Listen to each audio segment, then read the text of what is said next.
ভারতে উগ্রবাদী সংগঠন ইসকন ও বাংলাদেশের উপ হাই কমিশনের হামলার প্রতিবাদে পাঁচবিবিতে বিক্ষোভ মিছিল করে সাধারণ মুসল্লিরা।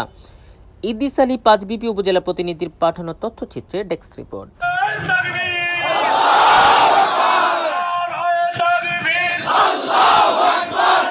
ভারতের উগ্রবাদী সংগঠন ইসকন ও উগ্রবাদী সন্ত্রাসীদের হাতে অ্যাডভোকেট সাইফুল ইসলাম আলিফের হত্যা, বাংলাদেশ উপ হাই কমিশনের হামলার প্রতিবাদে পাঁচবিবিতে সর্বস্তরের জনগণের উদ্যোগে এক বিক্ষোভ মিছিল অনুষ্ঠিত হয়। বুধবার ৪ ডিসেম্বর পাঁচবিবি বাইনুর জামে মসজিদ থেকে মিছিলটি শুরু হয়ে শহরের প্রধান সড়ক প্রদক্ষিণ করে শেষ হয়।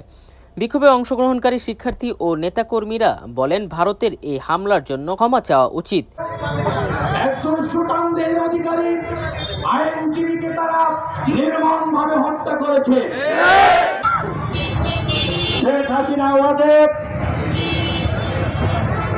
আমাদের হাজারো ছাত্র ভাইরা বৈষম্য ছাত্র আন্দোলনে আমাদের আজকে এই সংক্ষিপ্ত পরিচয় মিছিলে আমাদের অন্যান্য অনেক আমাদের নেতৃবৃন্দ ছিল, তাদের নাম বললে আমরা বলছি।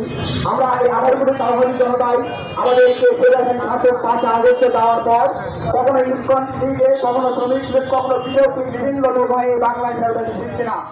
ছাত্র ভাইরা বৈষম্য ছাত্র আন্দোলনে আমাদের আজকে এই সংক্ষিপ্ত পরিচয় মিছিলে আমাদের অন্যান্য অনেক আমাদের নেতৃবৃন্দ ছিল, তাদের নাম বললে আমরা বলছি।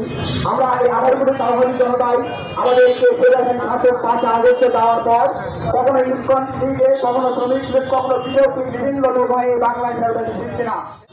আজকে পাঁচবিবি বৈষম্য ছাত্রবৃন্দ আন্দোলনের উদ্যোগে ভারতের উগ্রবাদী সংগঠন ইসকনের বিরুদ্ধে এই বিক্ষোভ সমাবেশে সকলের উপস্থিতি কামনায় আল্লাহ তাআলা অনেক কুরবানির মাধ্যমে, অনেক রক্তের মাধ্যমে, অনেক জানের মাধ্যমে ৫ আগস্ট এই বাংলাদেশ স্বাধীন হয়েছে। সৃষ্টি করার পরে এইবার তারা বাইরে থেকে সমস্যা সৃষ্টি করেছে।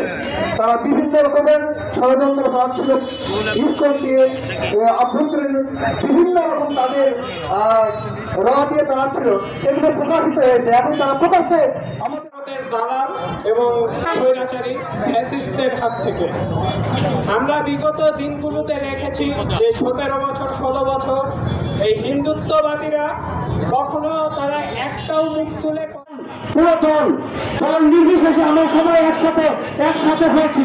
তো আমরা এর মাধ্যমে জানাই দিচ্ছি, দেশ ও ইসলাম বিরোধী উগ্রবাদী সংগঠন ইসকন আওয়ামী লীগ সরকারের দোসর হয়ে এদেশের বিরুদ্ধে, দেশের স্বার্থের বিরুদ্ধে অবিরামভাবে ষড়যন্ত্র চক্রান্ত করে অপতৎপরতা চরমভাবে প্রকাশ করতেছে। আমরা বাংলার জনগণ ক্ষণে ক্ষণে জবাব দিচ্ছি। আজকে পাঁচবিবিতে সমাবেশ এবং বিক্ষোভ মিছিলের মাধ্যমে জবাব দিলাম। আগামীতে এটার কঠিনভাবে জবাব দিয়ে জঙ্গি সংগঠন ইসকন সহ এদেশ মানবতা এবং ইসলাম বিরোধী সমস্ত